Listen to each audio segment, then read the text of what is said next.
اسلام آباد کے علاقے میں جو خود کش دھماکہ ہوا، اس دھماکے کے بعد جو صورتحال پیدا ہوئی، اس پر کئی سوالات بھی اٹھائے جا رہے ہیں، لیکن میں صرف اس طرح کے واقعات جو کہ خاص طور پر وفاقی دارالحکومت اسلام آباد میں پیش آتے ہیں، ان واقعات کے بعد جو میڈیا کا رول ہے اس پر بات کرنا چاہوں گا۔ اور سب سے پہلے تو میں یہی کہوں گا کہ جو لوگ یہ سمجھنے سے قاصر ہیں کہ لوگوں کا اعتماد اور اعتبار جو ہے وہ روایتی میڈیا سے کیوں اٹھتا جا رہا ہے، تو وہ کل جو اسلام آباد کے اندر ایک افسوسناک واقعہ پیش آیا، اس کی میڈیا میں کوریج اور اس کی رپورٹنگ کا انداز اور طریقہ کار اگر دیکھ لیں تو ان کا یہ گلہ اور یہ شکوہ بھی دور ہو جائے گا۔ اور یہ سوال بھی کہ اب میڈیا کی بجائے لوگ سوشل میڈیا پر زیادہ انہوں نے کیوں جانا شروع کیا ہے، اس کے جوابات بھی مل جائیں گے۔ اور یہ کوئی پہلا واقعہ نہیں ہے کہ جس میں ہمیں جوابات ملے، گزشتہ کافی عرصے سے یہ چیزیں ہمارے سامنے آتی رہی ہیں کہ یہ جو میڈیا کا زوال ہے اس کی وجوہات کیا ہیں۔ دو چیزیں آپ کے سامنے رکھوں گا۔ ایک تو جب کل واقعہ پیش آیا تو سب سے پہلے تو اس واقعے کو تقریباً 1.5 گھنٹے تک روکا گیا، اور سوشل میڈیا پر ہم نے دیکھا کہ ویڈیوز جو ہیں وہ آنا شروع ہو گئیں،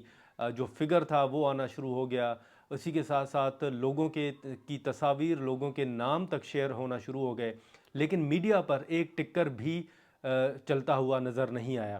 اور تقریباً یہ 1.5 گھنٹے کے قریب اگر میں بات کروں تو اس کے بعد جا کر سوشل میڈیا پر یہ ٹکر چلنا شروع ہوئے، اور اس کو بھی کوشش کی گئی کہ یہ معاملہ جو ہے وہ یہ جو افسوسناک واقعہ ہے یہ راولپنڈی میں پیش آیا، اسلام آباد کے اندر پیش نہیں آیا۔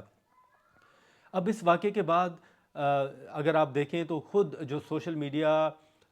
پر ویڈیوز چلیں، وہ ویڈیوز پھر ہمیں ٹی وی اسکرینز پر بھی نظر آئیں۔ تو کل کے واقعے کے بعد اگر آپ دیکھ لیں تو کل کا واقعہ ان تمام سوالات کے جواب دیتا ہے کہ لوگوں کا اعتماد اور اعتبار جو ہے وہ روایتی میڈیا سے کیوں اٹھ گیا ہے، اور لوگوں نے سوشل میڈیا کی طرف جانے کا فیصلہ کیوں کیا ہے۔ اسی کے ساتھ ساتھ اب بات یہاں پر ختم نہیں ہوتی کہ یہ معاملہ کیوں رکا، یا یہ خبریں کیوں رکیں، یا یہ کیا ہوا۔ اب جب یہ چیزیں چلنا شروع بھی ہوئیں تو اس کے بعد ایک دوسرا معاملہ تھا کہ جتنی ڈیتھس ہوئیں اور جتنے لوگ زخمی ہوئے اس افسوسناک واقعے میں، ان کا جو فگر ہے، ان کے جو اعداد و شمار جاری کرنے تھے اسلام آباد انتظامیہ نے، وہ تک جاری نہیں کیے۔ اسلام آباد انتظامیہ کی جانب سے جو مختلف ٹویٹس کیے گئے وہ بعد میں ڈیلیٹ کر دیے گئے۔ اور اس کے بعد ایک چیز میں آپ کے سامنے رکھوں گا کہ صرف ایک مثال آپ کے سامنے رکھوں گا، وہ پمز ہسپتال کی مثال ہے کہ جب یہ واقعہ پیش آیا تو اس کے بعد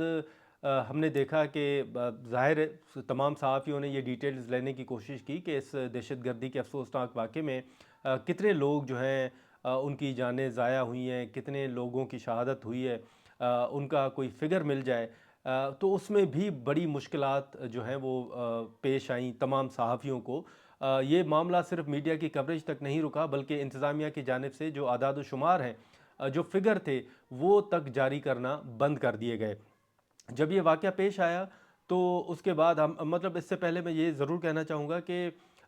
جو میڈیا کی خبریں روکنا، یا اگر میں یہ کہوں کہ میڈیا کو ذمہ دار قرار دینا کہ صحافی جو ہیں وہ جھوٹی خبریں چلاتے ہیں یا جھوٹی خبریں جو ہیں وہ پھیلاتے ہیں، تو میرا خیال ہے کہ صحافی جھوٹی خبریں نہیں پھیلاتے، بلکہ اگر خبر کو روکنے کی کوشش جو کرنے والے ہیں وہ کوشش نہ کریں تو صحافی جو ہیں وہ درست انداز میں اور جو درست فیکٹ پر جو بیسس خبریں ہیں وہ عوام کے سامنے ضرور رکھ سکتے ہیں، اور رکھتے بھی رہے ہیں۔ تو یہی ایک میرا یہ پوائنٹ بالکل واضح ہے کہ صحافی کبھی بھی جھوٹی خبر نہیں پھیلاتا، صحافی کبھی بھی غلط خبر، ہاں کبھی کبھی خبر یا بیان کرنے میں تھوڑا بہت ہو جاتا ہے، لیکن سوشل میڈیا سے جو کمپیئر کیا جاتا ہے اس کو اگر ہم کمپیئر کریں تو ہم بڑا ناپ تول کر خبریں دیتے ہیں، ایک سورس سے پوچھ کے پھر کراس چیک کر کے اس انداز سے وہ خبریں ہم سامنے لاتے ہیں۔ تو میرا خیال ہے کہ جھوٹی خبریں پھیلانے میں ہمارا کردار نہیں، بلکہ جھوٹی خبریں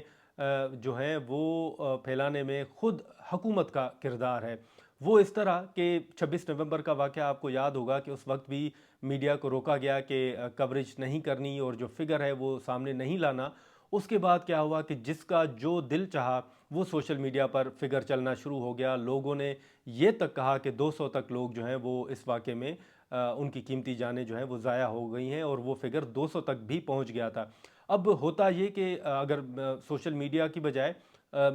جو روایتی میڈیا ہے ان کو جانے دیا جاتا, صحافیوں کی ایکسیس ہوتی, تو ہم ہاسپٹل سے وہ تمام فگر لے کر عوام کے سامنے بھی رکھتے کہ یہ فگر ہے جو سوشل میڈیا پہ 200 کا فگر چل رہا ہے, یہ درست نہیں ہے. کل کے واقعے کے حوالے سے میں بات کروں گا کہ جو کل واقعہ پیش آیا اس میں بھی اسی طرح کا جو پیٹرن ہے اس کو فالو کیا گیا. مثلاً کل جب یہ افسوسناک واقعہ پیش آیا اور اس کے بعد جب ڈیڈ باڈیز اور جو زخمی تھے ان کو مختلف ہسپتالوں میں لایا گیا, تو اس میں جو پمز ہسپتال کی مثال ہے وہ میں آپ کے سامنے رکھوں گا کہ 3:01 پر دوپہر کے ٹائم جو ہے وہ انتظامیہ کی جانب سے, جو پمز انتظامیہ ہے ان کی جانب سے فگر جاری کیا گیا اور بتایا گیا کہ تقریباً 20 کے قریب جو زخمی ہیں ان کو لایا گیا ہے, 27 کے قریب زخمی ہیں ان کو لایا گیا ہے, اور 12 ڈیتھس کی پمز ہسپتال نے تصدیق کی تھی. اب 3:01 کے بعد انہوں نے کوئی فگر جاری نہیں کیا. گروپ میں صحافیوں کی جانب سے بار بار پوچھا گیا کہ آفیشیل فگر بتایا جائے کہ کتنے لوگ زخمی ہیں, بتایا جائے کہ کتنی قیمتی جانیں جو ہیں وہ ضائع ہوئی ہیں. لیکن 3:01 کے بعد رات کو 11:43 پر دوسرا میسج آیا, اور جس میں بتایا گیا کہ پمز میں تقریباً 28 کے قریب جو ہیں وہ ڈیڈ باڈیز آئیں اور زخمیوں کی تعداد بھی بتائی گئی. ابھی بھی انتظامیہ سے یہی اس ایک واٹس ایپ گروپ میں بار بار پوچھا جا رہا ہے کہ اب کیونکہ سوشل میڈیا پہ چل رہا ہے کہ پمز ہسپتال میں جو کچھ لوگ ایڈمٹ تھے جو زخمی تھے ان کی ڈیتھ ہوئی ہے, ایک کی ڈیتھ ہوئی ہے یا 2 کی ڈیتھ ہوئی ہے اور فگر میں اضافہ ہوا ہے, تو بتایا جائے کہ کتنے لوگ جو ہیں وہ اس وقت تک زخمی ہیں اور کتنی ڈیڈ باڈیز جو ہیں وہ پمز ہسپتال لائی گئی تھیں. لیکن ابھی تک کوئی فگر جو ہے وہ انتظامیہ کی جانب سے نہیں بتایا جا رہا. اب اس طرح اگر خبریں روکی جائیں گی اور اس طرح اگر فگر جاری نہیں کیا جائے گا اور اس طرح اگر سوشل میڈیا پر خبریں غلط پھیلیں گی, تو پھر اس کے ذمہ دار جو ہے وہ صحافی نہیں بلکہ وہ انتظامیہ ہے جو ان خبروں کو روک رہی ہے اور جو خبریں جاری نہیں کر رہے. تو اب کل کے افسوسناک واقعے میں بھی میڈیا کا جو کردار تھا وہ بڑا قابل افسوس تھا, اور اس واقعے کے بعد ہمیں ان سوالوں کے جوابات ضرور مل جاتے ہیں کہ لوگوں کا جو اعتماد اور اعتبار ہے وہ میڈیا سے کیوں اٹھ گیا ہے اور لوگوں نے سوشل میڈیا کی طرف کیوں جانا شروع کیا ہے. تو جیسے میں نے آپ کو بتایا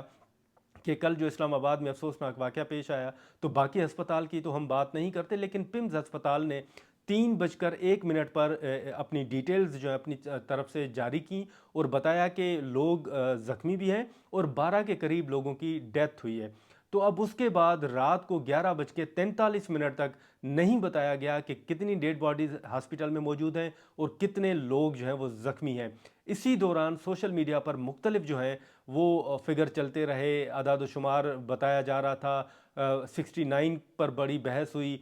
پھر رات کو 11:43 پہ پمز ہسپتال کی انتظامیہ نے بتایا کہ 28 کے قریب جو ہیں وہ ڈیتھس ہوئی ہیں اور زخمیوں کی تعداد بھی بتائی گئی. تو اب یہ جو غلط خبریں مین وائل چلیں ان کے ذمہ دار جو ہیں وہ وہی انتظامیہ اور وہی لوگ ہیں جنہوں نے ان خبروں کو روکا اور جنہوں نے یہ خبریں یا ایکسیس جو ہے وہ صحافیوں کو نہیں دی اور ان خبروں کو روکنے کی کوشش کی گئی. تو میرا خیال ہے کہ جو میڈیا پر ایک تنقید ہوتی ہے, ہم تو پیکا قوانین کے بعد صحافیوں کے خلاف جو ہے وہ مقدمات بھی بنے, ان کو جیلوں میں بھی ڈالا گیا, لیکن میرا خیال ہے کہ اگر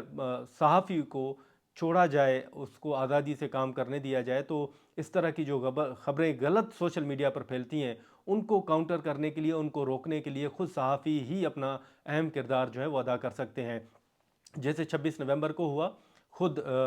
جو انتظامیہ ہیں انہوں نے فگر اگر اس وقت جاری کرتے تو یہ جو 200 تک فگر کا کہا گیا تھا اس کو بھی کاؤنٹر کیا جا سکتا تھا, لیکن اس وقت بھی یہی صورتحال تھی کہ ان معاملات کو روکا گیا, خبروں کو روکا گیا, اور اب جو ترلائی میں واقعہ پیش آیا ان کی خبروں کو بھی اسی طرح روکا گیا. تو یہ بڑی ایک قابل افسوس بات ہے کہ جو میڈیا کے اندر یا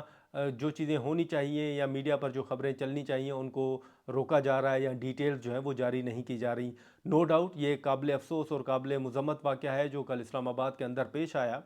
لیکن صحافیوں کی جانب سے اس میں بڑے سینسٹیو ایشوز بھی ہیں, لیکن جو دہشت گردوں کے خلاف کارروائیاں ہیں یا ان کی فیملیز کو پکڑنے کے حوالے سے جو خبریں آ رہی ہیں